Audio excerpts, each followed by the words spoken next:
Lucas, capítulo 20. A autoridade de Jesus é questionada. Certo dia, quando Jesus estava ensinando o povo no templo e pregando as boas novas, chegaram-se a ele os chefes dos sacerdotes, os mestres da lei e os líderes religiosos, e lhe perguntaram: Com que autoridade estás fazendo essas coisas? Quem te deu essa autoridade? Ele respondeu: Eu também lhes farei uma pergunta. Digam-me, o batismo de João era do céu ou dos homens? Eles discutiam entre si dizendo: Se dissermos do céu, ele perguntará: Então por que vocês não creram nele? Mas se dissermos dos homens, todo o povo nos apedrejará, porque convencidos estão de que João era um profeta. Por isso responderam: Não sabemos de onde era. Disse então Jesus: Tampouco lhes direi com que autoridade estou fazendo essas coisas. A parábola dos lavradores. Então, Jesus passou a contar ao povo esta parábola. Certo homem plantou uma vinha, arrendou-a a alguns lavradores e ausentou-se por longo tempo. Na época da colheita, ele enviou um servo aos lavradores para que lhe entregasse a parte do fruto da vinha. Mas os lavradores o espancaram e o mandaram embora de mãos vazias. Ele mandou outro servo, mas a este também espancaram e o trataram de maneira humilhante, mandando-o embora de mãos vazias.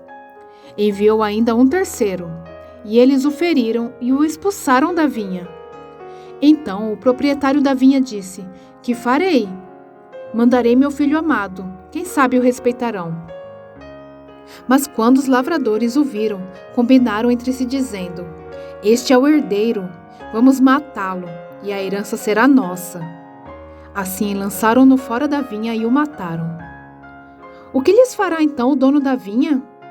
Virá, matará aqueles lavradores e dará a vinha a outros? Quando o povo ouviu isso, disse: Que isso nunca aconteça. Jesus olhou fixamente para eles e perguntou: Então, qual é o significado do que está escrito? A pedra que os construtores rejeitaram tornou-se a pedra angular. Todo o que cair sobre esta pedra será despedaçado, e aquele sobre quem ela cair será reduzido a pó. Os mestres da lei e os chefes dos sacerdotes procuravam uma forma de prendê-lo imediatamente, pois perceberam que era contra eles que ele havia contado essa parábola. Todavia, tinham medo do povo. O pagamento de imposto a César.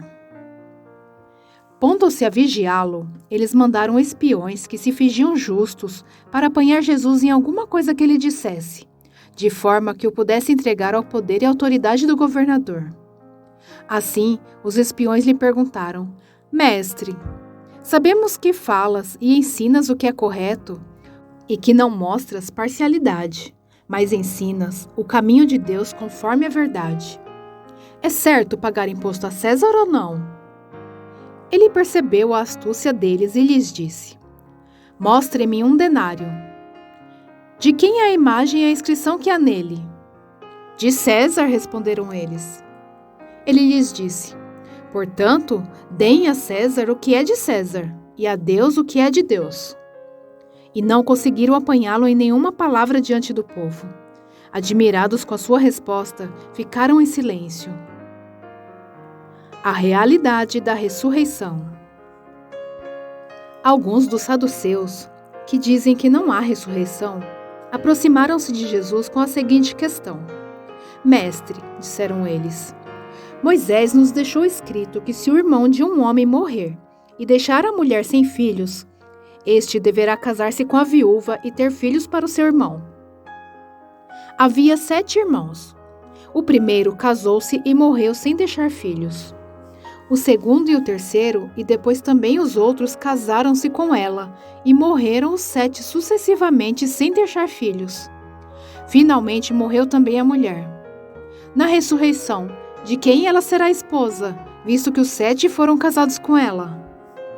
Jesus respondeu: Os filhos desta era casam-se e se dão em casamento. Mas os que forem considerados dignos de tomar parte na era que há de vir e na ressurreição dos mortos, não se casarão e nem serão dados em casamento. e não podem mais morrer, pois são como os anjos. São filhos de Deus, visto que são filhos da ressurreição. E que os mortos ressuscitam, já Moisés mostrou no relato da sarça. Quanto ao Senhor, ele chama Deus de Abraão, Deus de Isaque e Deus de Jacó. Ele não é Deus de mortos, mas de vivos, pois para ele todos vivem. Alguns dos mestres da lei disseram: Respondeste bem, mestre. E ninguém mais ousava fazer-lhe perguntas. O Cristo é o Senhor de Davi. Então Jesus lhes perguntou: Como dizem que o Cristo é filho de Davi? O próprio Davi afirma no livro de Salmos: O Senhor disse ao meu Senhor: Senta-te à minha direita, até que eu ponha os teus inimigos como estrado para os teus pés. Portanto, Davi o chama Senhor. Então, como é que ele pode ser seu filho? Estando todo o povo a ouvi-lo, Jesus disse aos seus discípulos: Cuidado com os mestres da lei. Eles fazem questão de andar com roupas especiais e gostam muito de receber saudações nas praças e de ocupar os lugares mais importantes nas sinagogas e os lugares de honra nos banquetes. Eles devoram as casas das viúvas e, para disfarçar, fazem longas orações. Esses homens serão punidos com maior rigor.